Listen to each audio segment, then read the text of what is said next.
Good morning बच्चों। देखो बच्चों, आज मैं आपके लिए जबरदस्त ट्रिक लेके आया हूँ, क्योंकि आप जब भी वैल्यूज निकालते थे, जैसे साइन 90 हो गया, साइन 180 हो गया, साइन 360 हो गया इनकी, तो आप क्या करते थे, वो टेबल बनाते थे, ये काम करते थे ना। आज हम ग्राफ के थ्रू केवल आपको दो ग्राफ को याद रखना है और आप पूरी वैल्यू आसानी से निकाल दोगे। देखो इधर पहला जो ग्राफ है हमारा वो है साइन थीटा का। किसका? साइन थीटा का। जो साइन थीटा का ग्राफ होता है वो बच्चों ओरिजिन पॉइंट से चलता है, यहां से, ये क्या है, 0, यहां से ग्राफ चलेगा और वापस इसी लाइन पे आके रुक जाएगा। जो बच्चों ऊपर वाली वैल्यू है मैक्सिमम, वो कहां तक पहुंचा, 1 तक, और जो मिनिमम है वो है आपका -1। वो क्या है, -1। ओके, मैंने क्या बोला कि साइन थीटा का जो ग्राफ होगा वो हमेशा ओरिजिन पॉइंट से चलेगा। ठीक है, यहां से ग्राफ चला और वापस उसी लाइन के ऊपर आके रुक गया। अब मैं बात करता हूं, जो ऊपर वाला मैक्सिमम है वो 1 है, नीचे वाला मिनिमम वो माइनस, क्योंकि आप सभी को पता है ऊपर वाला y पॉजिटिव होता है, नीचे वाला y नेगेटिव होता है। बच्चों ये तो 0 डिग्री हो गया, ठीक है, और ये यहाँ पे कितना हो गया, 90 डिग्री, ये यहाँ पे कितना हो गया बच्चों, 180 डिग्री, ये यहाँ पे कितना हो गया, 270, और ये यहाँ पे वापस 360। मैं आपको 0, 90, 180, 270, 360 इसके आसानी से वैल्यू आप निकाल सकोगे। केवल दो ग्राफ आपको याद रखना है, एक साइन का, दूसरा कोस का, और ग्राफ भी दोनों के इजी है एकदम। इसका ओरिजिन पॉइंट से चलेगा और उसका ऊपर से चलेगा। अब देखो बच्चों, ये -1 किसकी वैल्यू है, 270 की, 270 की। अब यदि मैं बात करूं कि मैंने बोला कि साइन 0 डिग्री का मान कितना होता है, बच्चों आप देखो कि ग्राफ है कहां पर, 0 पर, यही तो है, क्योंकि ग्राफ तो स्टार्ट ही नहीं हुआ। ग्राफ जब स्टार्ट नहीं हुआ तो आंसर कितना होगा, 0। मैं यदि बात करता हूं साइन 90 की, बच्चों ग्राफ देखो 90 पर कहां चला गया, ऊपर चला गया, और यहां तो वैल्यू 1 है, तो इसकी वैल्यू कितनी होगी, 1। यदि मैं बात करूं साइन 180 की, बच्चों ग्राफ कहां पे आ गया, ग्राफ देखो वापस यहां पे आ गया, है ना, और यहां पर तो 0 वैल्यू है, तो ये आपका ऑलरेडी 0। यदि मैं बात करूं साइन 270 की, तो बच्चों 270 कहां पर है, ग्राफ तो से नीचे जा रहा है ना, यहां पर, तो कितना आएगा, -1। मैं यदि बात करूं साइन 360 की, ग्राफ कहां चला गया बच्चों, ग्राफ तो वापस 0 पे चला गया, तो कितना, 0। कोई दिक्कत है क्या किसी को? केवल एक ग्राफ आपको याद रखना है, ओरिजिन पॉइंट से चलेगा और वापस वहीं आके रुक जाएगा। इट मींस ज्या वक्र है, ज्या, ठीक है, यहां से चलता है और एक एसएचएम मोशन करता हुआ वापस अपने ओरिजिन पॉइंट पे आ जाता है। आपने 11th क्लास फिजिक्स में आसानी से पढ़ा है एसएचएम, सिंपल हार्मोनिक मोशन, है ना, इस प्रकार चलता है और वापस यहाँ पे कंप्लीट टी हो जाता है, पूरा टाइम पीरियड। वही ग्राफ है सेम, यहां तक किसी को कोई प्रॉब्लम नहीं है। देखो साइन 0 इट मींस ग्राफ 0 पर है, 0। साइन 90 देखो ग्राफ ऊपर चला गया, 1। साइन 180 वापस ग्राफ डाउन चला गया 0 पर। साइन 270 ग्राफ तो नीचे आ रहा है नेगेटिव, तो -1। साइन 360 वापस ग्राफ है 0 पर, कोई दिक्कत नहीं है। साइन का ये है। अब बच्चों मैं आपको बताता हूं कोस का, कोस थीटा का ग्राफ। देखो याद केवल आपको इतना ही रखना है कि साइन का ओरिजिन पॉइंट से स्टार्ट होता है और इसका ऊपर से स्टार्ट होता है, ये लो, और वापस ऊपर जाके रुक जाता है। ये 0 डिग्री हो गया, ये 90 डिग्री हो गया, ये 180 डिग्री हो गया, ये 270 हो गया, और ये आपका 360 हो गया। देखो ग्राफ जहां से चलेगा वापस वहीं आके रुकेगा, ग्राफ यहां से चला वापस वहीं आके रुकेगा, ये मेन पॉइंट है, यहाँ पे नोट करने वाली बात है बच्चों। यहां ग्राफ 1 से चला था, वापस 1 पे आके रुकेगा, ठीक है, इसको नीचे की तरफ नहीं बढ़ाना आपको, ओके। और ये आपका कितना हो गया बच्चों, -1। सिमिलरिटी है, देखो कुछ तो है ना।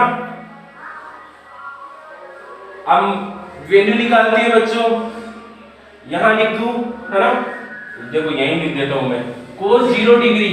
बच्चों ग्राफ कहाँ पे है? 0 डिग्री ग्राफ तो ऊपर है, इस इट मींस वैल्यू कितनी होगी? 1।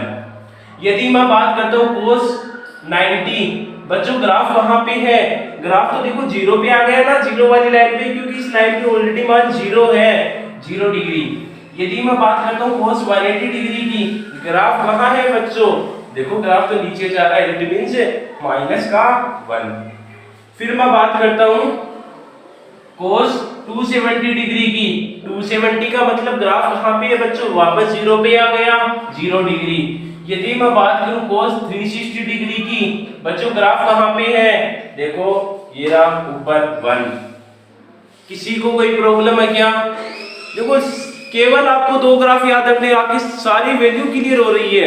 आपको ना तो वो टेबल बनानी है, ना आपको कोई फॉर्मूला लगाना कि sin 90 plus theta, sin 180 plus theta, मैं आपको वो भी पढ़ा दूंगा, वो कोई इश्यू नहीं है। लेकिन जो चीज है, जैसे मान लो कि आप नीट या आईआईटी की प्रिपरेशन कर रहे हो, है ना, तो आपको ग्राफ से डायरेक्ट निकाल लोगे आप ये 0 है, तो आपको वो फॉर्मूले वगैरह लगाने की जरूरत नहीं है।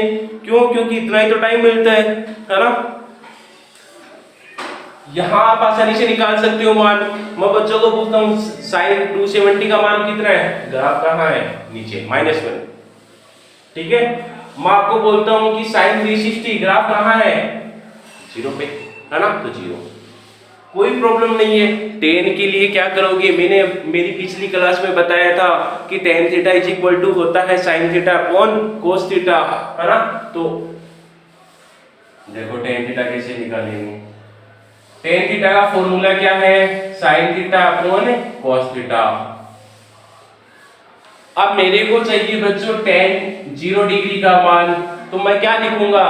sin 0 डिग्री बटे cos 0 डिग्री।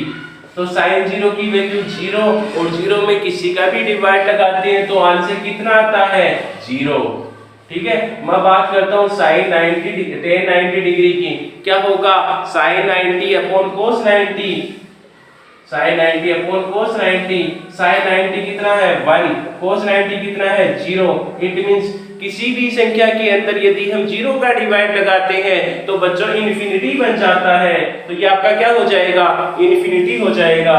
मैं बात करता हूँ tan 180 डिग्री की, क्या होगा? sin 180 तो 0 है, जब इसमें डिवाइड लगाएंगे cos 180 का तो -1 होगा।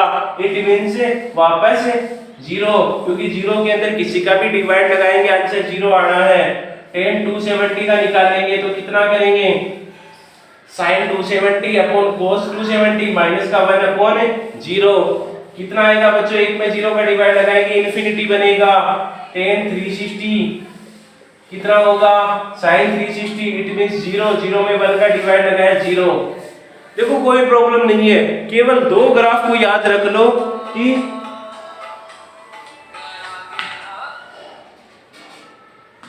क्या करना है। केवल आपको 2 ग्राफ याद रखने हैं कि जो साइन होता है उसका ग्राफ तो ओरिजिन पॉइंट से चलता है और जो कोस होता है उसका ग्राफ है ऊपर से चलता है 1 से। आपकी सारी वैल्यू आ जाएगी। क्योंकि बच्चों की प्रॉब्लम से क्या होती है, बच्चे 90 तक तो वैल्यू आसानी से निकाल लेते हैं। क्यों? क्योंकि उनकी 10th में ट्रिको पढ़ी हुई रहती है। लेकिन बायोलॉजी वालों बच्चों की ये प्रॉब्लम होती है। मैथ वाले बच्चों तो मैथ्स में पढ़ लेंगे, है ना, इनवर्स ट्रिको चलेगी उनकी, एडवांस ट्रिग्नोमेट्रिक चलेगी। लेकिन बायोलॉजी वाले बच्चे जब फिजिक्स के न्यूमेरिकल सोल्व करते हैं तो उनके पास ऐसी प्रॉब्लम्स क्रिएट हो जाती है। तो बच्चों की स्पेशली ये वीडियो में जो बना रहा हूँ ये फिजिक्स से रिलेटेड ही है, आप इसको मैथ्स का मत समझना, है ना। क्योंकि मेरा फिजिक्स पढ़ाने का तरीका कुछ अलग है। जब तक हमें बेसिक इंफॉर्मेशन का पता नहीं होगा, जब तक हमारा बेस मजबूत नहीं होगा, हम आगे नहीं बढ़ सकते। तो मैं पहले बेस को कवर अप करवाऊंगा, चाहे मेरे को 10 क्लास इसमें एक्स्ट्रा लग जाए, मेरी 15 क्लास, ठीक है। तो बेसिक आप इंफॉर्मेशन को जिस दिन कवर कर लोगे उस दिन मेरे को भी ज्यादा जोर नहीं आएगा और आपको भी चीजें जल्दी समझ में आने लगेगी, ठीक है बच्चों। और मेहनत आपको करनी है, ठीक है।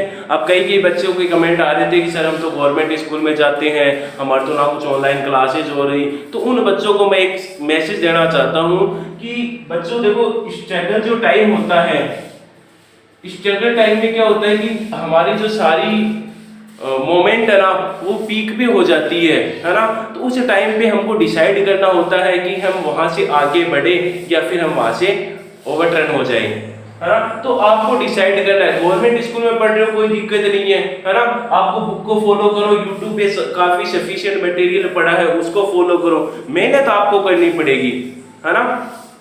तो स्ट्रगल मोमेंट में क्या होता है कि आपकी जो स्ट्रगल वो पीक पे हो जाती है, ना कोई अपना होता है, ठीक है।